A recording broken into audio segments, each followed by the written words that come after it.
heureux de vous retrouver à ce nouveau numéro de votre émission à la découverte de. Aujourd'hui, nous allons découvrir une dame merveilleuse, fantastique.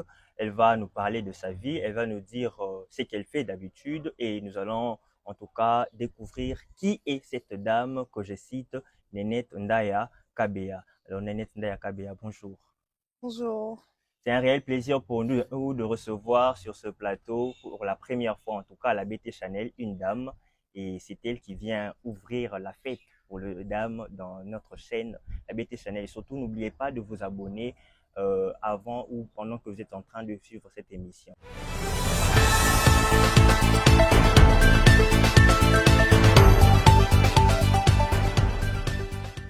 Alors, qui est Nénette Ndaya Kabea? Voilà, merci beaucoup pour la parole. Ninette Ndaya, c'est une étudiante à l'Université de Kinshasa en troisième année de licence dans les sciences de l'information et de la communication, mais aussi une femme qui se débrouille dans sa vie, en tout cas dans l'entrepreneuriat et dans tout ce qui est mouvement de la femme et le mouvement des étudiants. C'est beaucoup de choses à la fois. Je suis un peu curieux de savoir comment vous faites, mais on va y arriver. Alors, quelles sont les ambitions de Nénette Ndaya? Voilà, j'ai plusieurs ambitions, mais au moins je peux juste le regrouper en trois. D'abord, travailler dans tout ce qui est réinsertion de la femme, de la femme, pas seulement n'importe quelle femme, mais de la femme célibataire, de femelle, et aussi travailler dans le leadership féminin.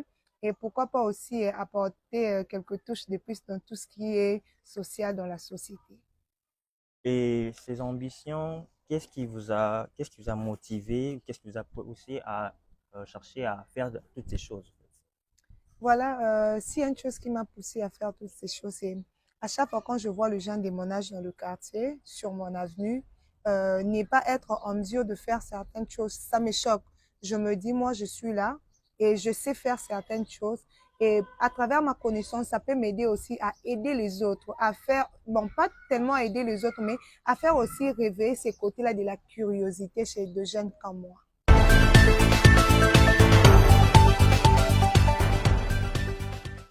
Et c'est très intéressant et j'aimerais vraiment en tout cas moi aussi faire comme vous.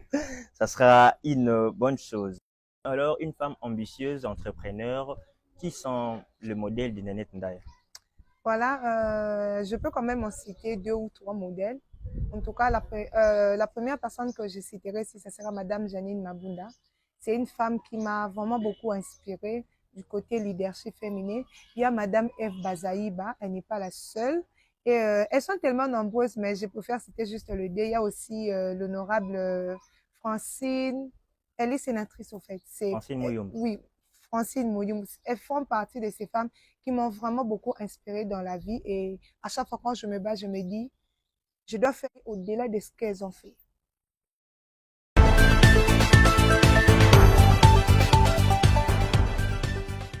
Sont les femmes politiques qui inspirent Nénette Ndaya. Oui. Nénette Ndaya est étudiante dans la communication, je précise, et le fait d'être attirée par les femmes politiques, on sous-entend que Nénette aussi est attirée par la politique. Oui, hein, je suis aussi attirée par la politique en quelque sorte. En quelque sorte. Donc, ça ne va pas nous surprendre si dans les jours à venir, on voit Nénette postuler. Exactement. C'est très intéressant, j'aime bien la politique. On peut parler de la politique. Présentement là, question de créer un peu quelque chose. Présentement là, si on vous proposait d'adhérer à un parti politique, qu'est-ce que vous allez choisir? Ah, cette question, Parce c'est une belle on a question, parlé de mais Eve Bazaïba, on a parlé de Francine Moyomba.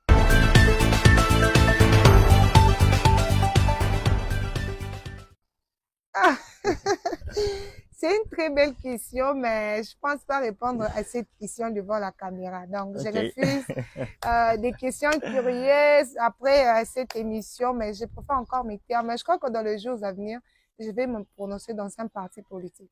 Ok, c'est très intéressant. Merci beaucoup. Et parlons un peu de la vie estudiantine, parce qu'on rappelle, vous êtes étudiante et par le fait d'être étudiante, CP et maintenant déléguée facultaire adjointe dans la faculté des lettres et sciences humaines et en même temps secrétaire au sein du collège des délégués facultaires. Comment arrivez-vous à assumer ces nouveaux statuts? Bon, assumer ces nouveaux statuts, c'est juste une question de gestion de temps Ok. et la gestion de ce que nous avons comme priorité. Et ça ne dérange pas le cours, être au bureau de la délégation, répondre aux différents avis du collège des délégués, ça ne touche pas, ça ne dérange pas. Bon, c'est vraiment difficile. Je ne peux pas dire que c'est facile pour moi de faire le tout au même moment, comme je venais de le dire tantôt. Il faudrait avoir ce qu'on appelle la gestion de temps. Mhm. La gestion de temps ne suffit pas, mais aussi savoir qu'est-ce qui est priorité. Être déléguée, être étudiante, être secrétaire au collège des délégués, je prends le tout, je classe et je commence maintenant à répondre aux différents besoins par rapport à ce que moi j'ai comme priorité. Si je vois que c'est être d'abord au cours qui est une priorité pour moi, je croche. Si je vois que c'est être d'abord délégué au sein de ma faculté, c'est ce qui est prioritaire pour moi, je croche. Et si je vois aussi que être secrétaire au collège des délégués, c'est encore une priorité pour moi, je croche aussi, mais toujours savoir comment mettre en ordre pour ne pas se perdre ou pour ne pas perdre aussi ses objectifs. Et quelle est la motivation derrière tout ça? Ah, la motivation derrière tout ça, c'est atteindre le sommet. Faire, faire de mieux ou encore donner le meilleur de nous-mêmes dans notre société congolaise.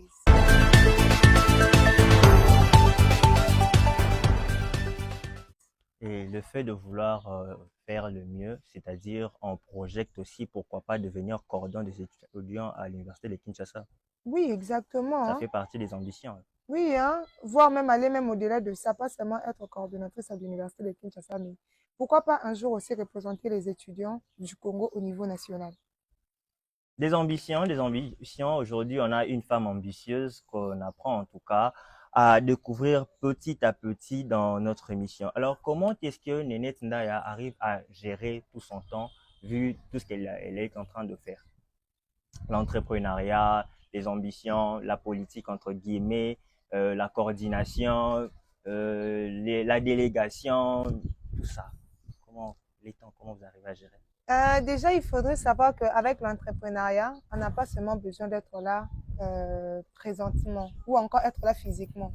Avec l'entrepreneuriat, on peut même gérer son business à distance.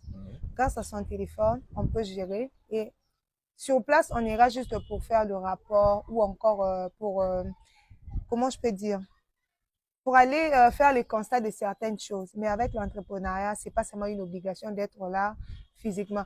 Mais peut-être par contre avec la faculté, avec l'université, deux fois je suis obligée d'être là, présente, pour voir aussi comment évoluent les choses, comment ça se passe à l'université.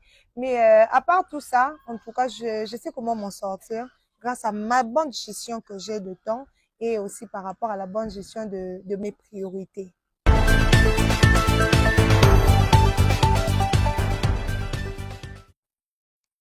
Alors, si on parlait des activités de Nénette Ndaya, les activités, qu'est-ce qu'elle fait, les activités?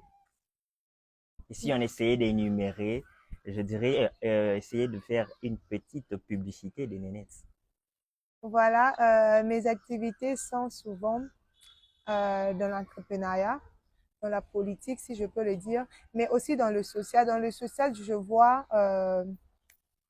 comment je peux appeler mon belle que j'ai, dénommée Wake Up Femme, qui est là pour aider, accompagner le jeune fille mère et le mère célibataire, les accompagner dans tout ce qui est réinsertion socio-économique.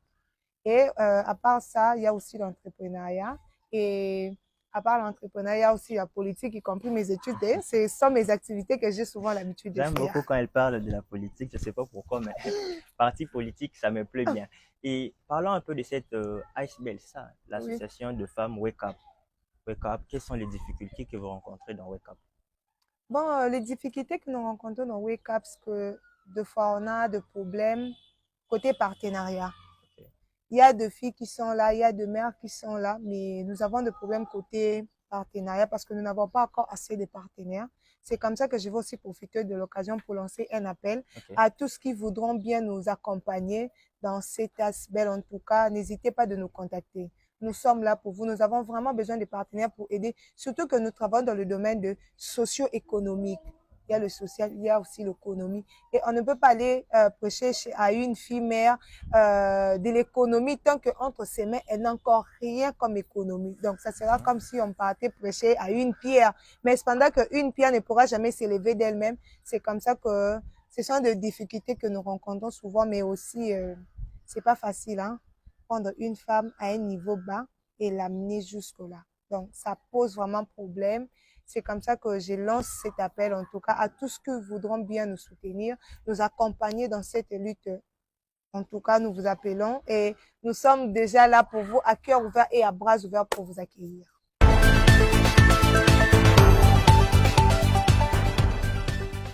Et votre ASBL, vous avez un siège fixe ou vous êtes toujours là en ligne? Comment on peut faire pour que nous puissions retrouver Wake Up? Oui, nous ne limitons pas seulement en ligne, nous avons notre siège. Le siège, c'est juste à Rigini, à Lemba Rigini, sur l'avenue Fumusaka, numéro 24/25. C'est là où se trouve notre siège. Voilà, les femmes, les filles mères surtout, vous avez Wake Up qui est là pour vous aider. N'hésitez pas en tout cas de contacter. Et pour devenir membre dans Wake Up, qu'est-ce qu'on doit faire? Qu'est-ce que Bon, les filles mères sont censées faire? non, mais il n'y a pas de conditions pour devenir membre dans Wake Up. Jusque-là, il n'y a encore aucune condition posée quant à ça. Ok.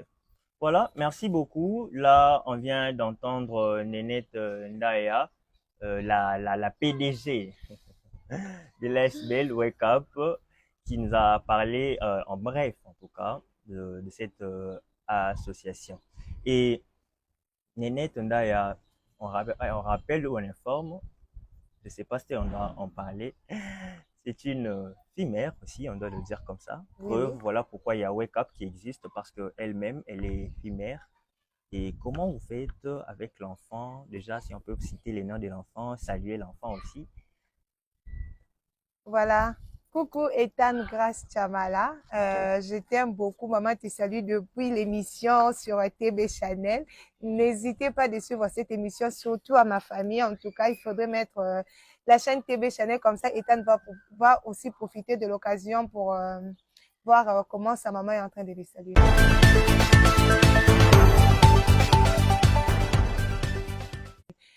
Comme je le disais, être mère, à la fois aller à l'université et aussi être débrouillard, comme j'aime bien le dire, c'est pas vraiment facile. C'est vraiment un travail trop dur.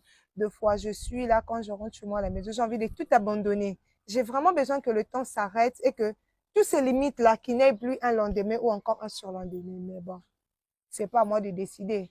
La seule personne qui peut décider, c'est Dieu.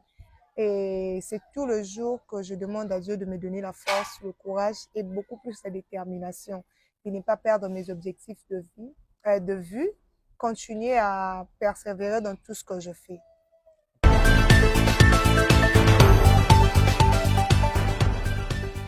Parlons des objectifs. Quel mot Nénette pourra dire aux filles mères qui ont abandonné leurs rêves parce qu'ils ont eu à avoir des enfants? Voilà, je sais que ce n'est pas du tout facile, c'est vraiment compliqué. Le pire dans tout ça, c'est que deux fois, quand tu te rends compte que tu as eu un enfant avec un homme qui n'est même pas en mesure de prendre ni la femme en charge, ni son fils, deux fois on se pose la question, qu'est-ce qu'on a fait au bon Dieu? Mais s'il y a une chose que j'aimerais bien dire, en tout cas, n'abandonnez pas vos rêves. J'ai été comme vous et je suis comme vous. Et je continuerai toujours à être comme vous parce que je suis une femme, je suis une mère, à part seulement avoir été aujourd'hui, mais je crois aussi que j'aurai d'autres enfants dans l'avenir. N'abandonnez pas, continuez, peu importe ce que vous pourrez croiser sur votre chemin, n'abandonnez jamais, surtout ayez cette détermination, ne perdez jamais vos objectifs de vue. Continuez à croire en vous. Comme il y a un proverbe qui dit, la femme c'est un être faible, mais la femme elle est plus forte que la mort. Allez-y comprendre. Allez-y comprendre, mesdames, c'est là que nous sommes déjà en train d'arriver à la fin de cette émission et on aimerait bien entendre le mot de la fin de Nénette, la femme entrepreneur, l'ambitieuse, la déléguée, la tout. Elle est vraiment partout, Nénette. Et du coup, le mot de la fin de Nénette avant qu'on ne puisse se séparer. Voilà, mon mot de la fin est, nous sommes deux femmes, prenons ou non.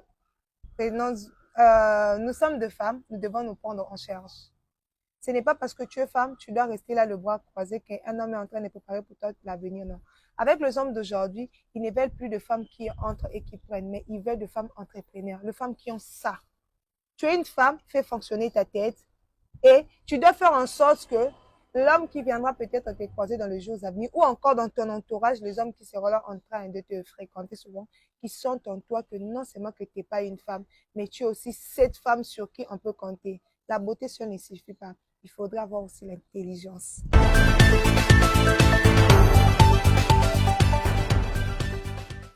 Tu es une femme, fais fonctionner ta tête et surtout la beauté seule ne suffit pas. Voilà, là c'était les mots de la fin de notre invité Nénette, à qui je dis déjà merci d'être passée à la BT Chanel. Je crois que ce n'est pas la dernière fois. Non. On recevra encore Nénette pour vous dans les jours à venir à la BT Chanel. C'était un réel plaisir pour moi de présenter encore une nouvelle fois cette émission à la découverte de. Je dis merci à Dieu Tout-Puissant qui a permis à ce que nous puissions encore réaliser cette émission. Je dis merci à toute l'équipe de la BT Chanel. Je vois David Lubumbu là, je vois Théo Brogikomona, je vois Dani Kingumi et je vois notre équipe de Shoot Spot avec Manu et Joji. Je dis aussi merci à Florence Massengu et merci à vous aussi qui avez suivi cette émission. Surtout, n'oubliez pas de vous abonner à la BT Chanel. C'était Grady Fin dans la présentation. Merci et au revoir.